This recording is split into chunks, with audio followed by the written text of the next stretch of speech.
Puis Jésus change de sujet. En Orient, les gens qui parlent en public se soucient beaucoup moins que chez nous de composer un discours dont toutes les parties se suivent, comme on vous apprend à faire pour vos devoirs de narration. Ce que cherchent surtout là-bas les orateurs, c'est plutôt à frapper leur auditoire par leur image, à surprendre leur attention et à leur donner des formules faciles à retenir. La forme en est quelquefois un peu déconcertante pour nos esprits occidentaux, mais quand on se donne la peine de réfléchir, la moindre parole du Christ est pleine d'une extraordinaire richesse, d'une profonde signification. Ayant donc appelé ses auditeurs à l'espérance et leur ayant donné cet enthousiasme qui ne les quittera plus tout le temps où il parlera, il va leur dire maintenant quelque chose de plus difficile à comprendre et à admettre. La plupart de ces gens sont des juifs, c'est-à-dire qu'ils ont été élevés dans la religion de leur père, selon les préceptes que Moïse a reçus de Dieu au mont Sinaï, et qu'on trouve exposés en détail dans la Bible. Et certainement, beaucoup de ces assistants se sont dit, en allant écouter ce Jésus dont on nous rapporte tant de merveilles, est-ce que ce qu'il dit est conforme aux leçons de nos pères?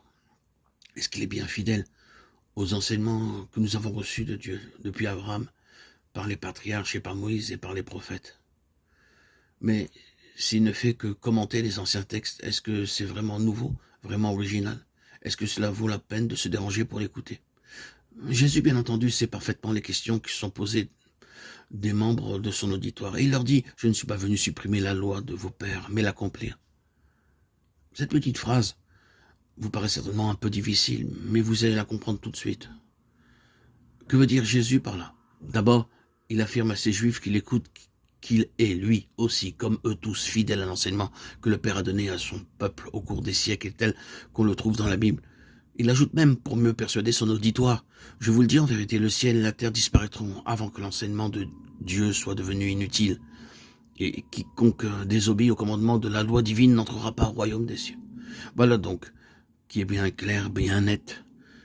Mais alors, serait-ce simplement pour répéter les enseignements de Moïse et des prophètes que le Fils de Dieu serait venu sur la terre? Attendez. Relisez la suite. Je ne suis pas venu vous supprimer la loi de vos pères, mais l'accomplir, c'est-à-dire la faire plus complète, vous obliger à comprendre toute sa signification, que la plupart des hommes n'ont pas encore discerné. Et voici aussitôt que Jésus donne des exemples. Vous avez appris qu'il a été dit aux anciens, « Tu ne tueras point, et celui qui aura tué sera châtié. » Ce précepte est évidemment toujours vrai, mais moi je vous dis davantage, quiconque se met en colère contre son frère, quiconque lui crie une insulte, sera lui aussi châtié. Si donc au moment où vous allez présenter une offrande à l'autel de Dieu, vous vous souvenez d'une querelle, d'un dissentiment grave que vous avez avec un autre homme, laissez là votre offrande et allez embrasser votre adversaire. C'est cela qui fera plaisir à Dieu. Voyez comment la leçon de Jésus est infiniment plus exigeante que celle de la loi juive. Ce n'est pas seulement le crime qui interdisait toutes les violences, toutes les rancunes. C'est bien difficile à mettre en pratique, mais comme c'est plus beau. Et continuant à donner des exemples pour leur faire sentir l'importance de ce qu'il vient d'enseigner, Jésus précise encore. Le vieux proverbe juif dit « œil pour œil, dent pour dent », c'est-à-dire tu peux rendre à celui qui t'a fait du tort un tort semblable. Ce précepte sévère, brutal, il ne faut plus l'appliquer, il faut pardonner les offenses, il ne faut plus tenter de se venger. À l'ennemi qui vous a blessé, il faut dire des paroles de douceur. Est-ce que chacun de nous n'a pas lui aussi beaucoup à se faire pardonner? Est-ce que chacun n'a pas besoin de la miséricorde du Seigneur? Dieu nous pardonnera exactement comme nous aurons pardonné.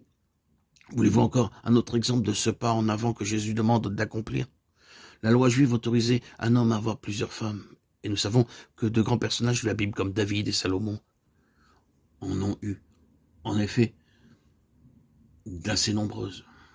Elle autorisait aussi le divorce. Que dit le Christ, lui?